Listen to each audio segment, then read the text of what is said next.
수사 상황 공개를 원칙적으로 금지하고 검사와 기자의 개별 접촉을 금지하는 법무부 훈령이 발표됐습니다. 알 권리 침해라는 비판 속에 검찰 개혁한다더니 언론 취재만 원천 봉쇄했다는 비판이 잇따릅니다. 이해찬 더불어민주당 대표가 조국 사태가 불거진 뒤 처음으로 사과했습니다. 조국 전 장관에 대한 직접적인 언급은 빼고 박탈감, 좌절감을 헤아리지 못해 송구하다고 밝혔습니다. 문재인 대통령 어머니 고 강한옥 여사의 빈소에 조문 행렬이 이어지고 있습니다. 문 대통령은 정치인 조문을 정중히 사양했지만 야당 대표와 종교계 대표들의 조문은 이뤄졌습니다. 임신 34주인 태아를 낙태 수술하다 숨지게 한 산부인과 의사가 살인 혐의로 구속됐습니다. 경찰은 의사가 태아를 질식사시킨 것으로 보고 있지만 당사자는 고의성이 없었다고 주장했습니다. 출입이 금지된 방파제나 다리 위에서 위험한 바다 낚시가 이뤄지고 있습니다. 네, 지금 바닷가 쪽의 난간인데요. 성인 남성 한 명이 들어갈 정도의 구멍이 뚫려 있습니다. 낚시꾼이 버리고 간 쓰레기로 환경까지 오염되고 있습니다. 타다와 택시업계의 갈등이 커지는 가운데 타다 기사가 택시기사를 폭행하는 사건이 벌어졌습니다. 끼어들기를 방해했다는 게 폭행 이유였습니다.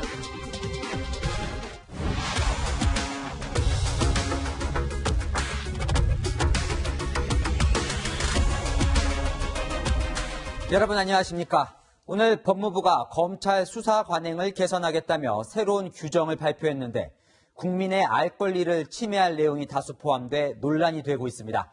조국 전 장관이 각종 의혹과 관련한 언론 보도에 강하게 불만을 제기한 이후 법무부가 언론 취재를 봉쇄하고 나선 것 아니냐는 비판이 나옵니다. 먼저 백승우 기자가 논란이 될 구체적인 규정들을 짚어드리겠습니다.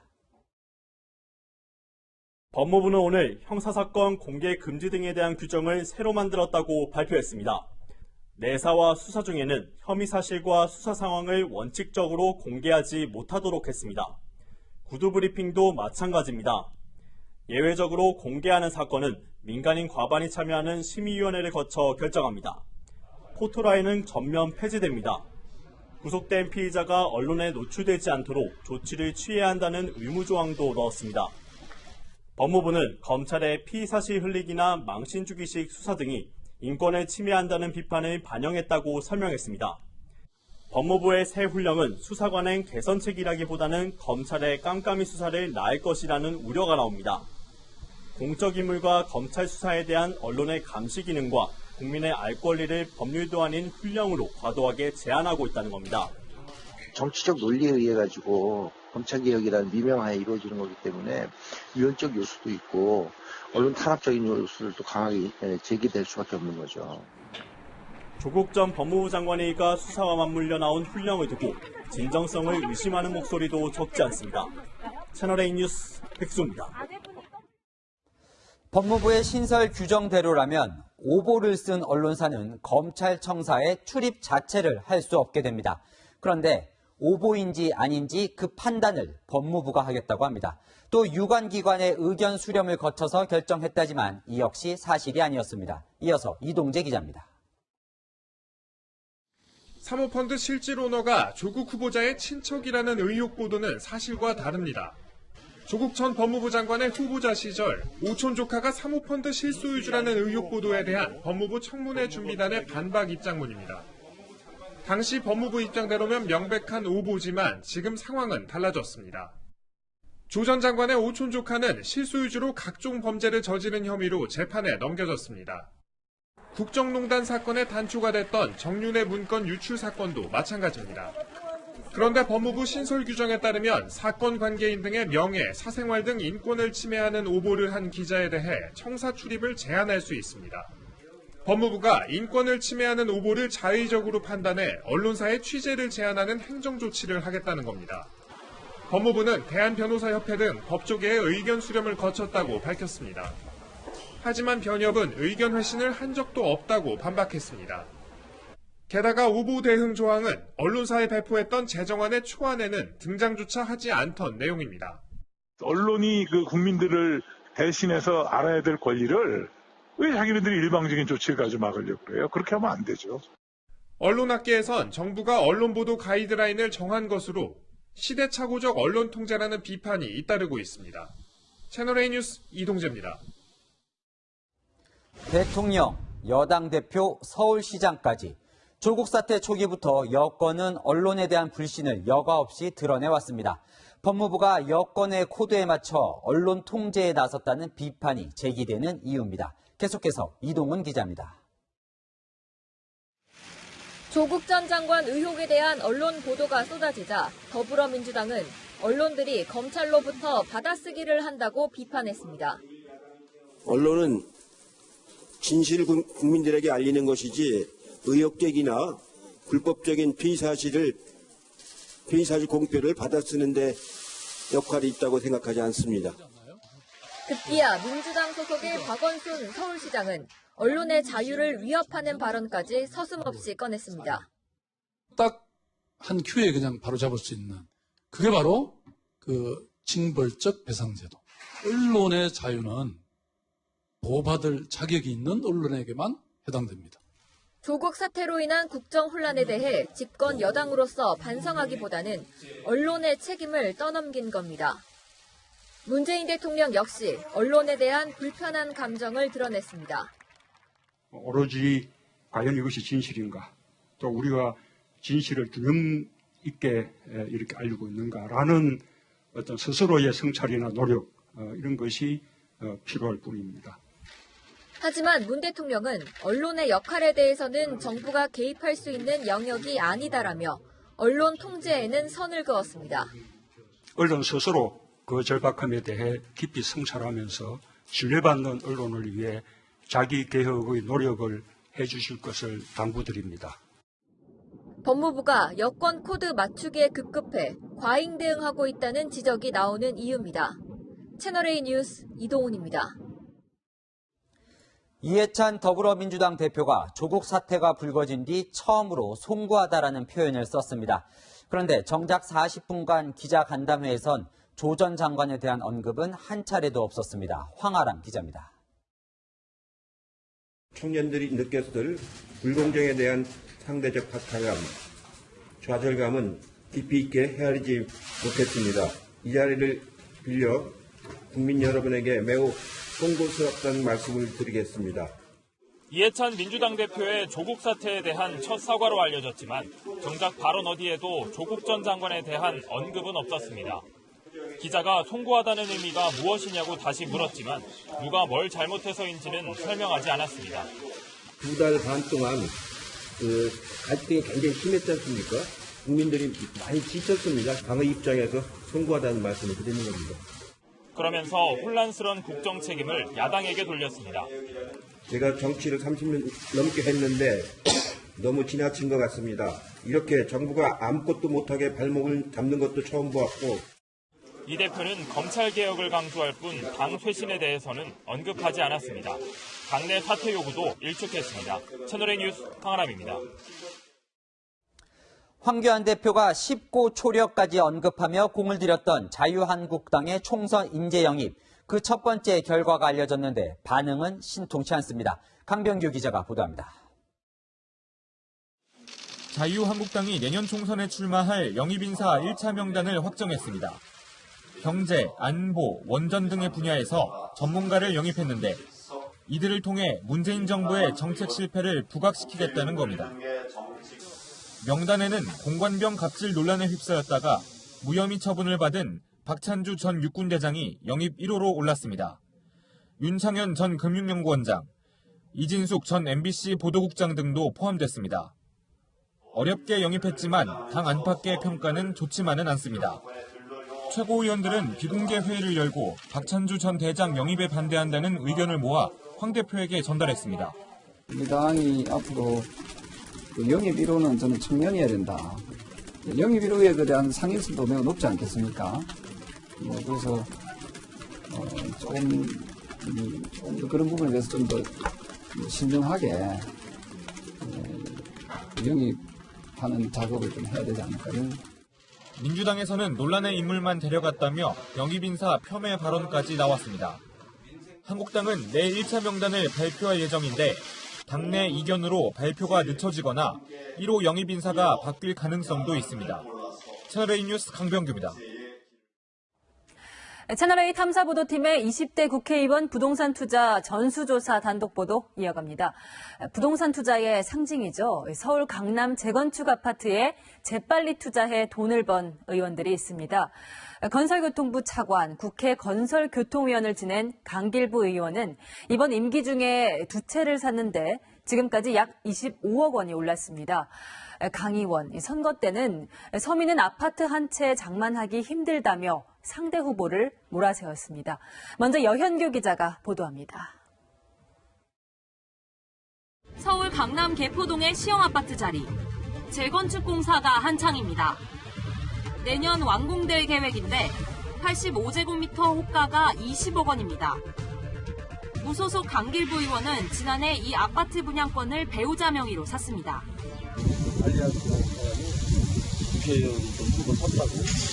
강 의원이 8억 원에 매입한 분양권은 현재 2배 넘게 뛰었습니다. 그런데 강 의원은 이미 평당 1억 원으로 유명한 강남 아파트에 살고 있습니다.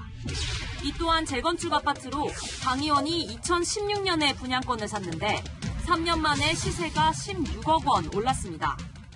한강 보이는 게 뭐 한 15억 정도 됐거든, 기다렸다가. 그게 뭐 30억 이상 갔으니까 배가 된 거죠. 지난 총선 당시 상대 후보가 분양권 투기를 했다며 비판했던 강 의원. 부동산은 투기의 대상이 아닙니다. 보통 사람들은 평생 열심히 일해서 아파트 하나 장만하기가 힘든데요. 두 차례 재건축 아파트 분양권을 사면서 강 의원은 약 25억 원의 시세 차익을 보고 있습니다. 강 의원의 배우자는 관절염이 심해져 공원과 가까운 아파트로 이사하려고 했다며 기존 아파트는 처분하겠다고 밝혔습니다. 루마티스 근데 흐름을 제대로 못 껐습니다. 1가구 2주택이 된 것은 송구스럽게 생각합니다. 이렇게 아파트 가격이 오를 줄은 몰랐고. 하지만 현재 사는 한강변 아파트 역시 인근에 공원이 있습니다. 지난해 통계청 조사에 따르면 국민들의 평균 자산은 1년에 약 1,600만 원 올랐습니다. 그 사이 국회의원이 산 재건축 아파트 가격은 10배 넘게 올랐습니다. 집값이 오르면 가장 먼저 오르는 게 강남.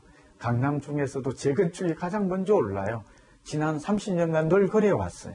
서민들의 입장에서는 난감하고 황당하고 굉장히 박탈감을 느끼는. 채널A 뉴스 여영규입니다. 다른 의원들 사례도 있습니다. 시세 차익이 큰 재건축 아파트에 투자한 의원들은 실제로 살지 않거나 다주택자라는 점에서 투기 의혹이 더 짙어집니다. 자유한국당 여상규 의원, 무소속 이영주 의원 얘기도 해보겠습니다. 이어서 전혜정 기자가 보도합니다. 자유한국당 여상규 의원은 지난 2017년 배우자 명의로 강남 압구정의 재건축 아파트를 샀습니다. 그런데 이보다 2주 전 여 의원의 아들도 같은 아파트를 매입했습니다. 아버지가 와서 계약했어요. 같은 그 동에 2층 샀어요. 여 의원이 산 아파트엔 아들이 살고 있고 아들이 산 아파트엔 다른 세입자가 살고 있습니다. 그리고 여 의원은 양재동에 있는 다른 빌라에 살고 있습니다. 여 의원과 아들이 산 아파트 두 채는 2년 사이 실거래가가 6억 원가량 올랐습니다. 하지만 여 의원은 시세 차익의 목적은 아니었고 아들은 정상적으로 전세금을 냈다며 투기가 아니라고 해명했습니다. 10조 원의 사업비가 투입된 국내 최대 규모의 재건축 둔촌 주공 아파트. 자유한국당 이철규 의원이 이 아파트를 매입한 시기는 재건축 확정 직전인 2016년입니다. 이미 거래가는 2배 정도 올랐는데 재건축이 완료되면 더 오를 가능성이 큽니다.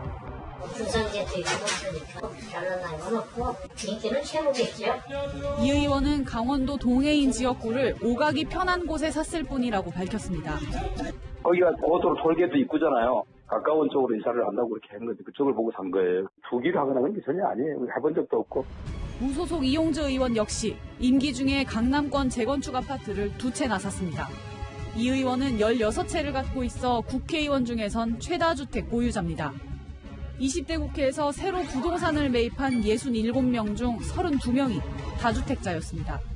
이 의원은 투기 의혹엔 즉답을 피했습니다. 지금 또 좀 재개발 좀 이슈도 있는 지역들인 것 같아가지고 그런 데도 있습니다. 부동산 가격은 올랐지만 투기는 아니라는 국회의원들. 하지만 내 집 한 채가 간절한 국민들의 시선은 곱지 않습니다. 채널A 뉴스 전혜정입니다.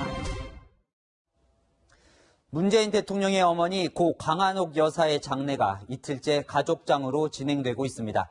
문 대통령은 마음만 받겠다며 대부분의 조문과 조화를 거절하고 있습니다. 강지혜 기자가 빈소 현장에서 전해드립니다.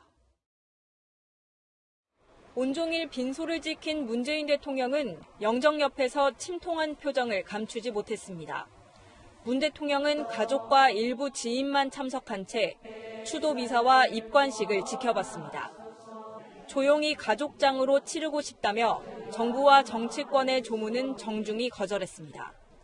다만 7대 종단 지도자와 이낙연 국무총리, 정당 대표 조문은 받았습니다. 계란 행상도 하고 이렇게 어렵게 자녀들을 키우셨다라고 들었습니다. 고인의 희생과 헌신에 대해서 경의를 표합니다. 끝까지 고향 땅을 밝게 해드리지 못한 데 대한 송구스러움을 깊은 슬픔에 잠겨 계실 우리 문재인 대통령 이런 말씀드리고 해리스 주한 미 대사를 비롯해 중국, 일본, 러시아 대사도 조문했습니다. 하지만 오거돈 부산시장을 비롯한 정치인들은 빈소 앞에서 발길을 돌려야 했습니다. 침울하게 계신데 저희들이 드릴 수 있는 말씀이 별로 없지 않겠습니까? 원칙을 정하셨다니까 그게 이제 무너지면 안 될 것 같아서 저도 뭐 여기서 그냥. 국무총리 조화와 이재명 경기지사의 근조기도 되돌려 보내졌습니다. 내일 오전에는 이곳에서 장례미사가 열립니다. 미사를 마치고 고인은 경남 양산 하늘공원에 안장될 예정입니다. 채널A 뉴스 강지혜입니다. 문재인 대통령이 조문을 사양하고 있지만 빈소엔 시민들의 발길이 이어졌습니다. 빈소 앞에서 주변 사람들에게 국화를 나눠주는 시민도 있었습니다. 다양한 방식으로 애도하는 시민들 모습을 홍진우 기자가 전합니다. 한 남성이 빈소 앞에 국화가 담긴 바구니를 들고 서 있습니다. 빈소를 찾은 사람들에게 헌화용으로 나눠주겠다며 가져온 겁니다.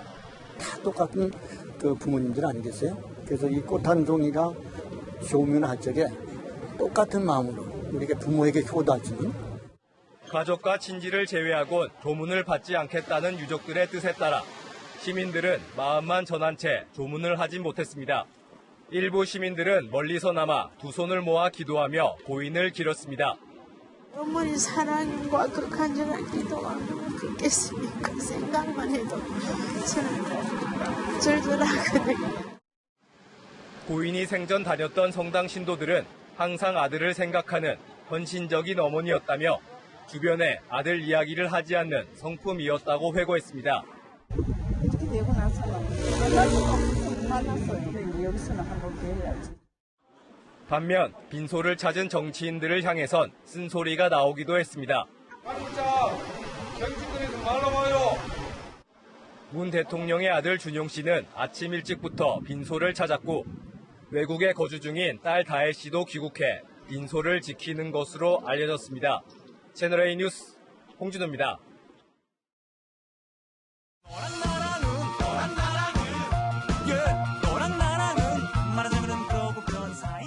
여랑야랑 시작합니다. 이재명 기자, 첫 번째 주제 소개해 주시죠. 예, 나도 멘붕 이렇게 제목을 달았습니다. 어제 이재정 민주당 대변인이 페이스북에 이런 글을 올렸습니다. 어제 엄청난 항의 전화를 받았는데 심지어 이 대변인의 자녀로 보이는 6살 꼬마가 전화를 대신 받았을 때도 욕설이 쏟아져 충격을 받았다. 이런 내용입니다. 여당 대변인에게 왜 그런 항의가 오는 거죠? 예, 어제 문재인 대통령의 모친이 별세하지 않았습니까? 당연히 여야 정치권은 애도의 메시지를 냈는데요. 다른 점이 있었습니다. 위에 보이는 조의를 표합니다. 이렇게 경어체를 쓴 쪽은 자유한국당입니다. 반면 아래 명복을 기원한다. 이렇게 평서형을 쓴 쪽은 민주당입니다. 그러자 문 대통령의 열성 지지자들은 한국당만도 못한다며 이재정 대변인을 집중 공격했습니다. 대통령 열성 지지자들 사이에서는 집중 공격할 대상에 좌표를 찍는다. 이런 표현도 하던데 이 경우인가요? 맞습니다. 공격을 받은 사람 또 있습니다. 문 대통령이 조문이나 조화를 사양했죠. 하지만 어제 이재명 경기도지사가 근조기를 보냈다가 반송됐습니다. 그러자 온라인에서는 이 지사가 문 대통령의 뜻을 헤아리지 못하고 오버했다. 이런 비판이 이어지고 있습니다. 네, 엊그제 비문인 이재명 지사와 친문인 양정철 민주연구원장이 화합의 사진을 찍었는데 이틀 만에 또 갈등이 재현됐다 이렇게 봐야 할까요? 네, 그렇게 봐야 될 것 같습니다. 문 대통령 열성 지지자들의 충성도는 남다르죠. 집권 3년 차를 맞은 올해 초에도 대규모 신년 모임을 가졌습니다.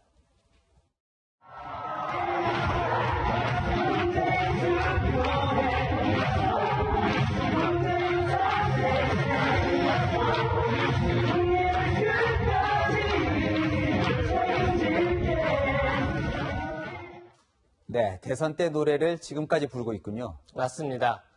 결국 여권 내부가 화합하려면 문 대통령이 지지자들 향해서 직접 메시지를 내야 될 것 같은데 그럴 가능성은 커 보이지 않습니다. 지지자분들께서 좀 보내시는 그 격한 표현이 많이 있는 것 같습니다. 대통령께서 그런 부분들에 대해서 어떻게 생각하고 계신지. 국민들의 그냥 의사표시다. 그렇게 받아들입니다. 너무 그렇게 예민하실 필요는 없지 않은가. 네, 자유로운 의사표시는 반드시 존중받아야 하지만 그게 사이버 테러 등으로 이어진다면 분명한 범죄겠죠. 네, 다음 주제 넘어갈까요? 예, 우길레오 이렇게 제목을 달았는데요. 바로 이분의 우길레오입니다. 예단을 형성할 정도라면 당연히 매사자료가 있었으리라고 보는 거고요. 조국 장관 지명을 전후한 시기였다고 봐요. 볼 수밖에 없어요. 그리고 추측한 이유는 저도 증거는 없어요. 검찰이 조국 전 장관 지명 전에 내살했다는 근거를 밝히겠다. 이렇게 닷새 전에 예고를 했는데요. 막상 방송에선 유 이사장의 추측만을 들을 수 있었습니다. 그러면서 자신이 들었다는 이 말을 유일한 근거로 삼았습니다. 조국을 법무부 장관 임명하면 안 된다. 법대로 하면 사법처리감이다. 내가 사법펀드 쪽을 좀 아는데 이거 완전 나쁜 놈이다. 그러니까 윤 총장이 누군가에게 이 말을 했다. 이게 전부인 거죠? 맞습니다.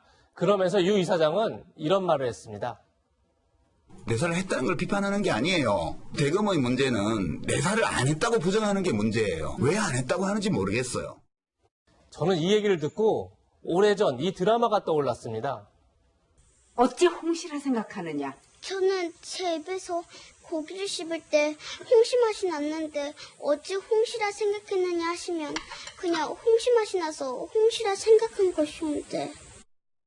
예, 대검 입장에선 내사를 하지 않았다고 했는데 왜 내사를 하지 않았다고 하느냐고 물으면 도대체 뭐라고 대답해야 할까요? 네, 그렇다면 왜 이런 상황에서 근거를 대겠다고 예고까지 했을까요?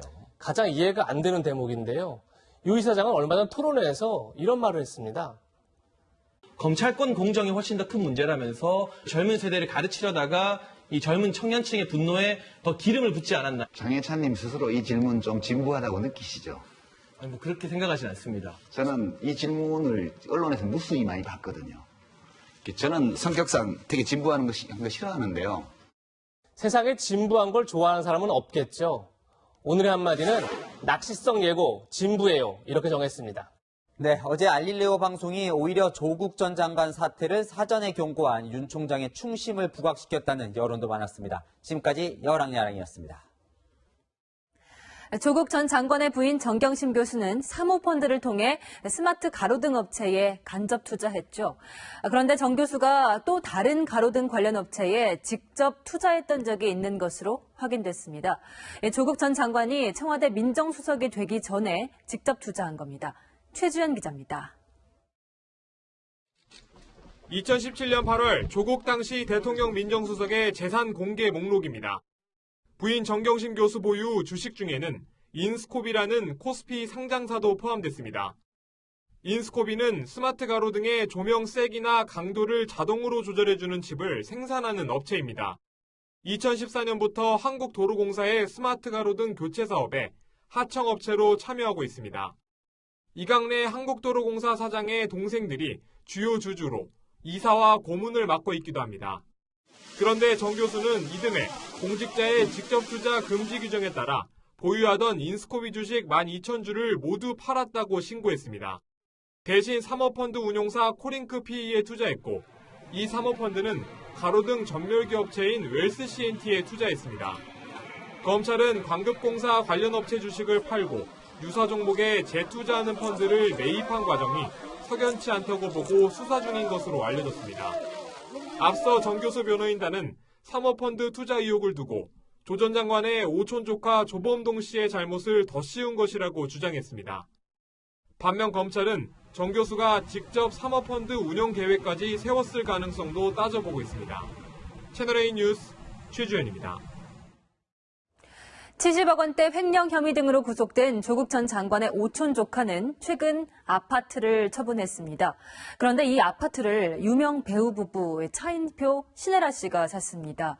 이들은 문제가 되고 있는 재산인지 몰랐다며 당혹스럽다는 반응입니다. 안보겸 기자입니다. 조국 전 장관 가족이 투자한 사모펀드 운용사인 코링크 등에서 70억 원대를 횡령한 혐의를 받고 있는 오촌 조카 조모 씨. 구치소에 수감된 조 씨는 이달 초 아내 이름으로 돼 있는 경기도 용인의 아파트를 처분한 걸로 확인됐습니다. 연예인이 샀다고 책을 팔려고 하는 것도 없거든. 그 이사 오신 지 1년밖에 안 됐어요. 1년 만에 판 것도 좋은데. 해당 아파트 단지 내 최대 면적인 조 씨의 집은 배우 차인표 씨 부부가 사들였습니다. 그런데 조 씨는 집을 팔기 전 제3의 인물에게 소유권을 넘길 예정이라는 소유권 가등기를 걸어놓은 사실도 확인됐습니다. 지난달 14일 해외 도피 중이던 조 씨가 인천공항에서 체포된 지 6일 만에 일어난 일입니다. 압류나 감류, 이 안에 그런 채권자들의 그런 법적 조치를 회피하려는 수단으로도 쓸 수도 있을 가능성도 있다. 횡령한 돈의 일부일 수도 있는 재산을 거래한 차 씨는 당황스럽다는 반응을 내놨습니다. 그러면서 인터넷을 통해 가족이 살기에 적합하다고 느껴 찾은 매물이 논란의 소지가 됐다며 상처받으신 분께 사과드린다고 SNS를 통해 밝혔습니다. 채널A 뉴스 안보겸입니다. 조국 전 장관이 대통령 민정수석으로 있을 때 감찰이 석연치 않게 중단됐다는 논란을 야기한 유재수 부산시 경제부시장. 그가 금융위원회 간부로 재직할 때 기업들에게 뒷돈을 받아 챙겼다는 의혹이 있었는데 오늘 검찰이 의심되는 건설사를 압수수색했습니다. 박선영 기자가 보도합니다. 검찰은 오늘 중견 건설업체인 대보건설 등 기업체 4곳을 압수수색했습니다. 검찰은 유재수 부산시 경제부시장이 금융위원회 금융정책국장으로 재직할 당시 대보건설 등의 사업 편의를 봐주고 그 대가로 항공권 비용 등을 뇌물로 받아 챙긴 정황을 포착했습니다. 하지만 유 부시장은 지난 11일 국회의 부산시 국정감사에서 관련 의혹을 부인했습니다. 향응이나 뭐 스폰을 받은 적도 없나요? 없습니다. 검찰은 유 부시장에 대한 청와대 민정수석실 차원의 감찰이 중단된 경위도 밝히려 하고 있습니다. 유 부시장은 청와대 감찰이 진행 중이던 지난해 3월 금융위에서 사직했고 이후 감찰은 중단됐습니다. 검찰은 이 과정에 대통령 민정수석이었던 조국 전 법무부 장관이 개입했는지도 확인할 계획입니다. 검찰은 압수물 분석과 기업 관련자 조사를 마무리한 뒤 유 부시장을 소환해 조사할 방침입니다. 채널A 뉴스 박선영입니다. 최순실 씨가 1년여 만에 국정농단 사건 재판으로 다시 법정에 섰습니다. 마침 오늘은 딸 정유라 씨의 생일이기도 했는데요. 최 씨는 법정에서 자신은 결코 비선 실세가 아니라고 주장하며 박근혜 전 대통령을 증인으로 신청했습니다. 김철웅 기자입니다. 최순실 씨는 지난해 8월 항소심에서 뇌물수수와 직권남용 혐의로 징역 20년형을 선고받았습니다. 기업을 상대로 한 일부 강요 혐의를 다시 심리하란 대법원 결정에 따라 다시 열린 재판에 1년 2개월 만에 참석했습니다. 공판이 끝날 무렵 최순실 씨는 발언 기회를 얻어 자필로 적은 A4 용지 3장 분량의 글을 읽어나갔습니다. 자신은 비선 실세가 아니라며 박근혜 전 대통령을 이용해 개인적 이익을 취한 적도 없다고 주장했습니다. 딸 정유라 씨가 탈 말을 삼성에서 뇌물로 받은 혐의에 대해서도 말 처분권은 삼성에 있다면서 억울하다고 했습니다. 또 딸에 대한 무작위 압수수색과 마구잡이식 수사는 사회주의를 넘어 독재주의로 가는 것이라고 목소리를 높였습니다. 3년 넘게 이어진 수사와 재판으로 고통받고 있다며 처지를 비관하는 말도 했습니다. 오늘 10월 30일은 정유라 씨의 생일입니다. 오늘 엄마를 만나지도 못하고 구두로 생일을 축하한다는 말을 전달할 수밖에 없는 이 상황이 너무나도 안타깝습니다. 최 씨 측은 뇌물수수와 직권남용 등 모든 혐의에 대해서 무죄를 주장할 계획입니다. 이를 위해 재판부에 박근혜 전 대통령과 박상진 전 삼성전자 사장, 딸 정유라 씨 등을 증인으로 신청했습니다. 채널A 뉴스 김철웅입니다. 낙태 시술을 하다가 정상적으로 태어난 아기를 숨지게 한 산부인과 의사가 살인죄로 구속됐습니다. 친모에 대한 사법 처리 문제는 잠시 후 팩트맨에서 따져보고 먼저 이 의사가 살인 혐의를 벗으려고 어떤 진술을 했는지 조영민 기자가 보도합니다. 지난 3월 임신 34주차 여성을 상대로 제왕절개 방식의 낙태 시술을 한 60대 산부인과 원장. 그런데 낙태 시술 뒤에도 아이가 살아있는 걸 확인하고는 질식사하게 만든 혐의로 구속됐습니다. 하지만 산부인과 원장은 살해 혐의를 적극 부인하고 있습니다. 산부인과 원장은 태아에게 위해를 가한 사실은 인정하지만 고의는 아니었다고 경찰에 진술한 걸로 알려졌습니다. 현행법은 부모의 신체 질환 등 예외적인 경우에만 임신 24주까지의 낙태를 허용하고 있습니다. 사망 직전에도 태아가 울고 있었다는 다른 의료진의 진술과 태아의 출산 사실을 뒷받침할 초음파 사진 등을 확보한 경찰은 살인 혐의를 적용하는 데 무리가 없다는 반응입니다. 경찰은 함께 시술에 참가한 의료진도 태아 살인 공범으로 입건해 조사 중입니다. 법원은 지난 2005년 낙태 시술 뒤에도 의식이 있는 아이를 추가적 처치로 숨지게 한 의사의 살인 혐의를 인정한 적이 있습니다. 낙태 시술하려던 28주 된 태아가 정상적으로 태어나자 약물을 주입해 숨지게 한 행위를 살인이라고 본 겁니다. 경찰은 산부인과 원장의 의료법 위반 혐의 등을 추가 조사해 오는 주말까지 사건을 검찰에 넘길 계획입니다. 채널A 뉴스 조영민입니다.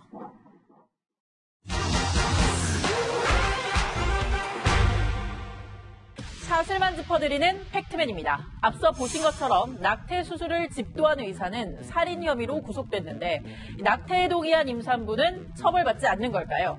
먼저 현행법상 낙태는 부모에게 유전 전염성 질환이 있거나 성폭행을 당한 경우 등에 의한 임신일 때만 가능합니다. 이런 예외적 상황이 아닌데 낙태를 하게 되면 산모는 1년 이하의 징역이나 벌금형을, 의료인은 2년 이하의 징역형을 선고받을 수 있습니다. 의료인을 더 무겁게 처벌하는 이유는 뭘까요?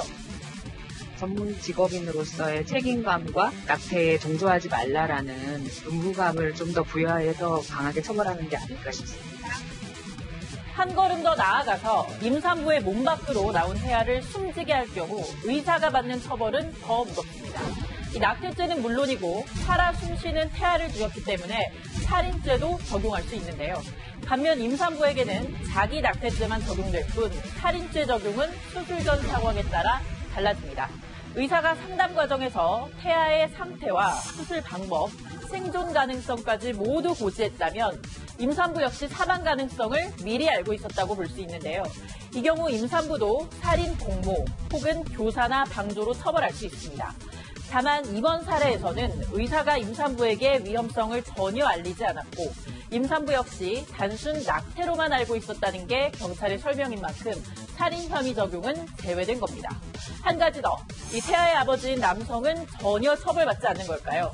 남성 역시 낙태를 강요하거나 동의했다면 낙태 교사 혹은 방조죄로 처벌할 수 있지만 이 사실을 입증할 수 있는 명확한 증거를 찾는 게 어려워 실제 처벌은 거의 이루어지지 않고 있습니다. 이상 팩트맨이었습니다. 렌터카 기반의 차량 호출 서비스 타다와 택시업계의 갈등이 도로 분위기까지 험악하게 만드는 걸까요? 타다 기사가 택시 기사를 폭행하는 사건이 발생했습니다. 차선을 양보하지 않는다는 이유였는데 이런 충돌이 또 생길까 우려가 나옵니다. 최수연 기자입니다. 교차로 신호가 바뀌자 차량들이 출발합니다. 흰색 타다 차량이 갑자기 방향 표시등을 켜고 차선을 옮기려고 합니다. 그러나 옆 차선 차량은 잠시 속도를 줄이더니 그대로 질주합니다. 잠시 뒤 택시로 다가온 타다 운전기사는 손으로 택시기사를 폭행합니다. 타다 운전기사는 끼어들기를 시도한 지점에서 2km 정도 떨어진 이곳까지 택시를 쫓아왔는데요. 택시가 정차하자 운전석 쪽으로 다가가 실랑이를 벌였습니다. 폭행을 당한 택시기사는 코뼈가 부러지는 등 전치 5주 부상을 당했고 타다기사는 경찰에 붙잡혔습니다. 택시기사는 타다기사가 택시 업계에 대한 반감을 쏟아냈다고 주장했습니다. 택시 니들이 그렇게 운전을 하니까 택시기사들이 욕을 먹는 거야. 놈아 이렇게 하면서 때렸어. 타다 기사들은 운행 중 택시 기사들의 위협 운전을 자주 경험했다고 주장합니다. 출근길에 차 두 대가 저를 감싸고 그냥 막 이러는 거예요. 택시가 느낌이 오는 거죠. 저를 좀 보상을 좀 매기자. 손가락으로다가 하시는 분들.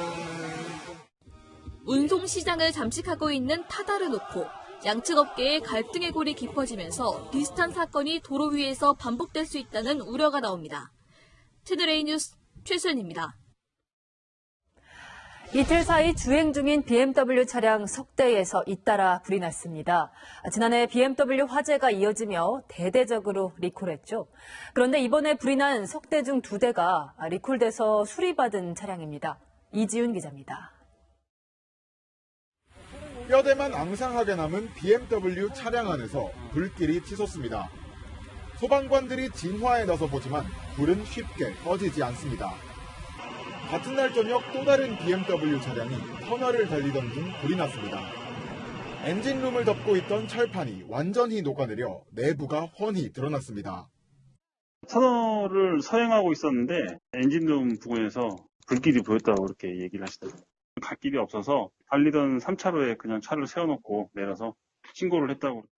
그제 경기 남양주까지 이틀 사이에 주행 중인 BMW 석 대에서 잇단 화재가 발생했습니다. 이 가운데 2대는 리콜을 받은 차량으로 화재의 원인으로 지목됐던 배기가스 재순환 장치 EGR을 교체했습니다. 전체 리콜 대상 차량은 17만 1000대, 이 중 98%가 수리받았습니다. BMW 측은 정확한 화재 원인을 조사 중인데 부품 결함 가능성은 낮다고 말합니다. 이번 케이스도 이제 EGR 리콜하고는 아마 관련이 없을 거로 보이고 외부 수리라든지 아니면 또 관리 미숙이라든지 라이터나 방화나 별의별 요인들이 상당히 많아요. 하지만 리콜 차량에서도 주행 중 불이 나면서 BMW 사태가 재현되는 건 아닌지 불안감은 커지고 있습니다. 채널A 뉴스 이지훈입니다. 미국 보잉 항공기 737NG 기종에서 균열이 발견돼 세계 항공업계에 비상이 걸렸습니다. 이 기종을 보유한 국내 항공사도 한두 곳이 아니라 걱정입니다. 홍유라 기자입니다. 국내 9개 항공사 임직원들이 굳은 표정으로 앉아 있습니다. 최근 항공기 회항과 엔진 화재 등 안전 문제가 잇따르자 정부가 긴급 점검 회의를 열었습니다. 항공기는 기체이니만큼 고장날 수도 있지. 이런 식의 생각을 아직도 하고 계시다면 크나큰 오산입니다. 국내 보잉 737NG 기종 150대 가운데 비행 횟수가 3만 회 넘는 일부 항공기에서 몸체와 날개의 연결 부분에 균열이 확인된 겁니다. 전 세계적으로 53대에서 같은 문제가 포착됐고 국내에서는 항공사 3곳, 총 9대에서 문제가 발견돼 운항이 중단됐습니다. 국내 항공사 일부 비행기에서도 결함이 발견되자 여행객들은 불안감을 감추지 못하고 있습니다. 언제 어떻게 또 일어날지 모르는 거니까 마냥 안심하고 탈 수는 없다고 생각해가지고. 불안하죠. 계속 이제 저희한테 편리하게 이용할 수 있게끔 해주는 항공사를 찾으려고 하겠죠. 업계의 관심은 보상 문제에 쏠립니다. 보잉 737NG 계열 항공기 결함에 따른 보상 문제는 국내 항공사들의 대응 등 향후 조치 사항을 살펴봐야 합니다. 국토교통부는 국내 항공사가 보유한 보잉 737NG 기종에 대한 점검을 계획보다 앞당기기로 결정했습니다. 채널A 뉴스 홍유라입니다. 교통사고 위험을 감수하면서까지 낚시를 해야 할까요? 출입금지 난간에 개구멍까지 뚫어놓고 아찔한 방파제 낚시를 하는 장소도 있습니다. 위험한 낚시 현장, 김진희 간다 김진 기자가 다녀왔습니다.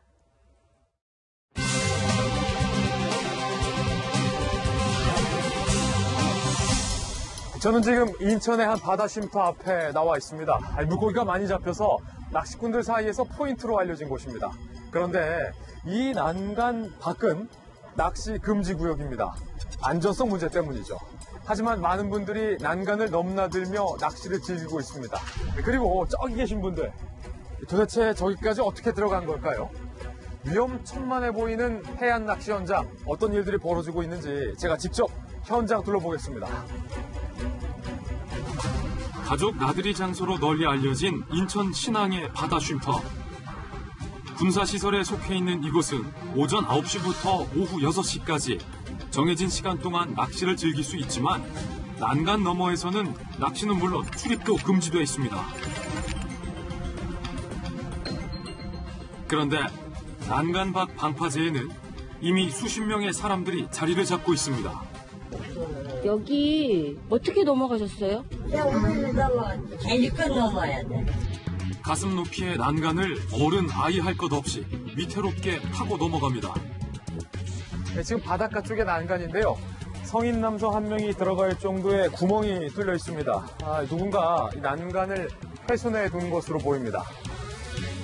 훼손된 난간 틈으로 저도 한번 들어가 봤는데요. 간신히 구멍을 통과하자 바닷물이 바로 발밑까지 차오릅니다. 시간이 지나며 물이 점점 차오르지만 낚시꾼들은 아랑곳하지 않습니다. 난간 틈으로 쉴 새 없이 드나드는 사람들. 원래는 하는데 너무 통제를 하고 이것 하지 마 저것 하지 마 그러면 요즘 위험하는 거죠. 사고 날 염려는 없는데. 조금 뒤 난간 안쪽까지 바닷물에 완전히 잠겨버렸습니다. 인천 신항으로 연결되는 신항교. 대형 화물트럭과 유조차의 통행이 특히 많은 도로입니다. 그런데 달리는 차들 사이로 사람들이 길을 건너고 난간을 타고 넘어갑니다. 느긋하게 도로를 가로지르는 사람들 손에는 낚싯대가 하나씩 들려 있습니다. 갓길에는 펜스 너머로 낚싯대를 들이운 사람들이 줄지어 서 있습니다. 사람이 지나가는 게 안 보일 때가 많아요. 이제 직업인 사람들이 모여를 내가 이곳은 낚시 금지 구역입니다. 숲길 옆인데 좀 위험하지 않아요? 가면은 차가 많이 안 나요. 밤이 되자 차들은 더욱 빠른 속도로 지나갑니다. 하지만 갓길 낚시는 여전히 성행 중입니다. 작은 틈으로 바닷물이 내려다 보이는 중앙분리대. 이곳에서도 낚시를 즐깁니다. 낚싯대도 여러 대 놓여 있는데요. 중앙분리대 사이 이 작은 틈으로 고기를 잡는 겁니다. 바로 회 드시는 거예요? 네, 여기도 손질이 있어. 아무 일 없다는 듯 회를 뜨고 난 잔여물을 바다에 휙 던져버립니다. 갓길 충돌 사고라도 나면 큰 인명 피해가 우려되는데요.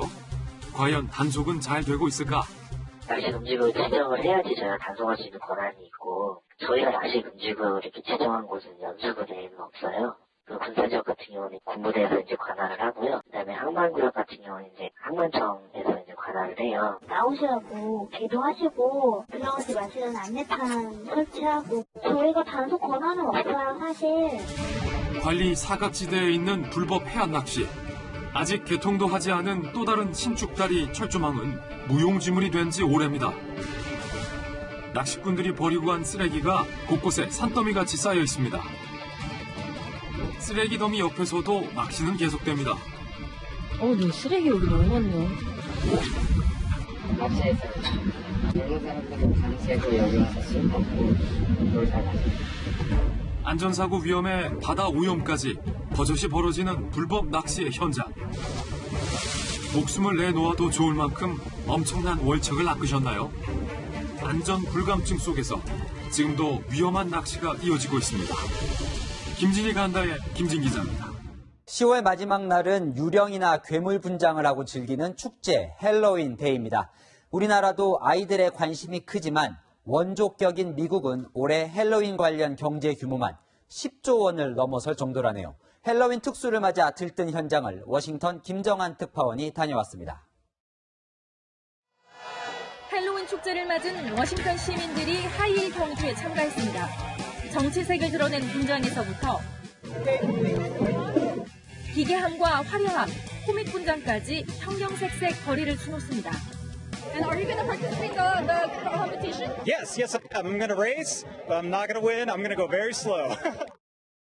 33년 전 성소수자들이 주도해 만든 이 행사는 이제 워싱턴 지역 주민들도 함께하는 최대 행사로 발전했습니다. 아이들은 물론 어른들까지 축제에 참가하는 인원이 늘면서 미국에서 헬로윈은 크리스마스 다음으로 경제 특수를 누리는 기념일이 됐습니다. 분장 의상과 사탕 등 헬로윈 용품을 사는 데 쓴 돈이 미국 전역에서 우리 돈 10조 원 규모가 넘었고 반려동물 의상을 사는데도 아낌없이 지갑을 열면서 6천억 원가량이 소비된 것으로 분석됐습니다.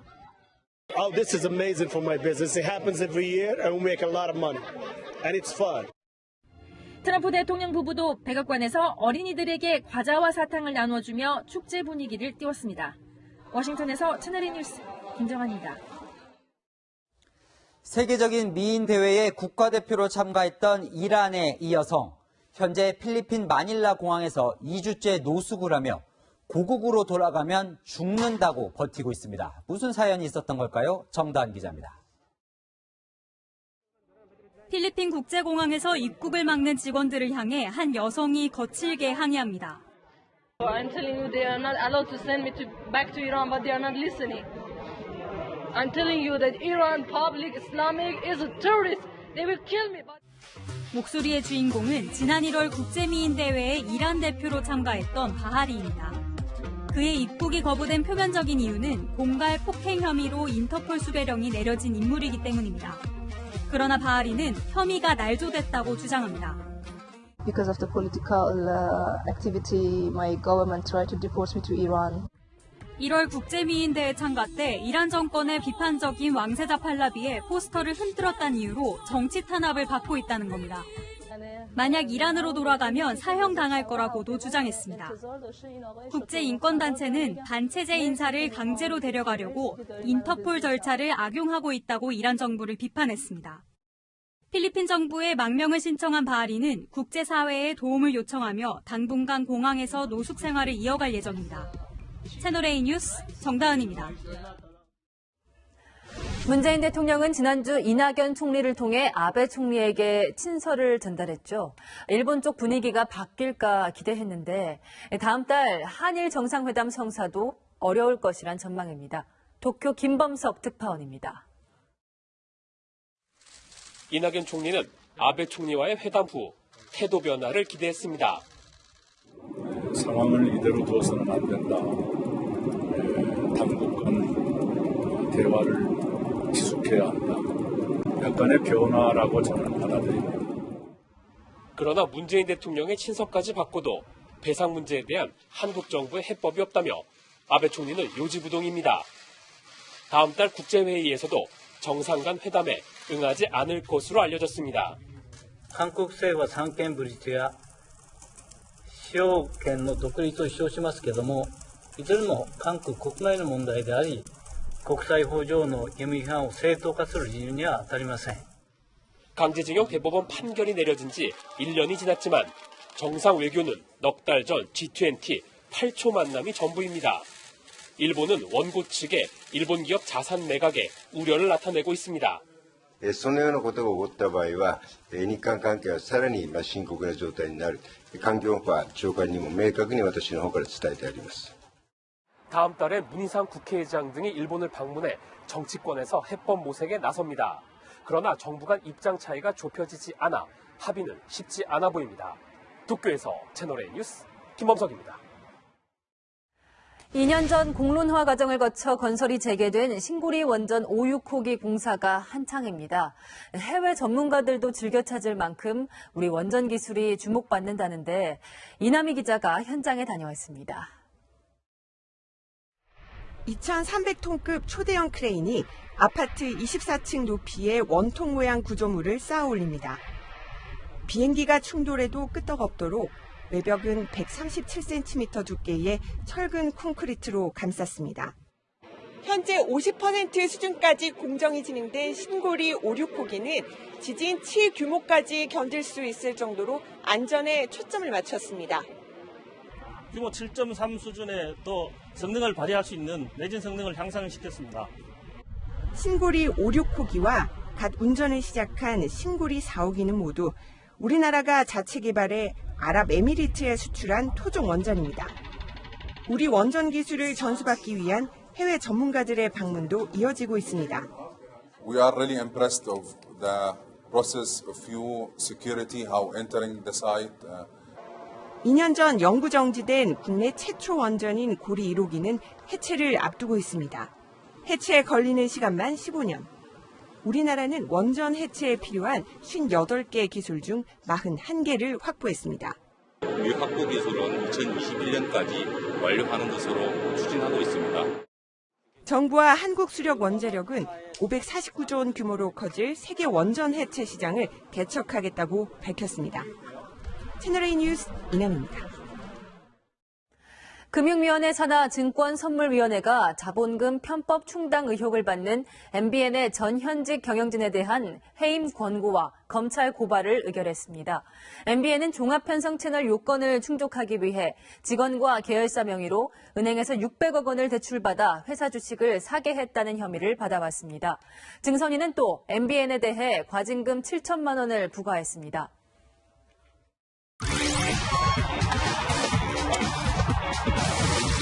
프로야구 키움 2군 선수들이 분식집에서 식사했다는 뉴스로 운동선수 처우 논란이 뜨겁습니다. 그런데 프로는 오히려 양반이었습니다. 학생 선수들을 보니 인권이 아예 없었습니다. 김유빈 기자입니다. 키움 히어로즈 2군 구장인 고양 국가대표 훈련장. 키움 2군 선수들이 사용하는 이 훈련장엔 조리시설이나 식당이 따로 없습니다. 그래서 선수들은 3km 떨어진 이곳 분식집에서 식사를 해결하고 있습니다. 프로 선수들의 분식집 식사는 처우 논란으로 이어졌습니다. 키움은 별도의 식사를 제공했다지만 결국 개선하겠다고 고개를 숙였습니다. 프로 2군의 민낯이 드러나면서 운동선수 처우에 대한 경각심이 커지고 있습니다. 그나마 프로는 양호한 편, 학생 선수들은 훨씬 심각합니다. 최근 조사 결과 중고교운동부 합숙소에는 인권이 없었습니다. 자그마한 옥탑방 하나에서 10명이 숙식을 해결했고 큰 방 하나에는 무려 29명이 밀집 생활했습니다.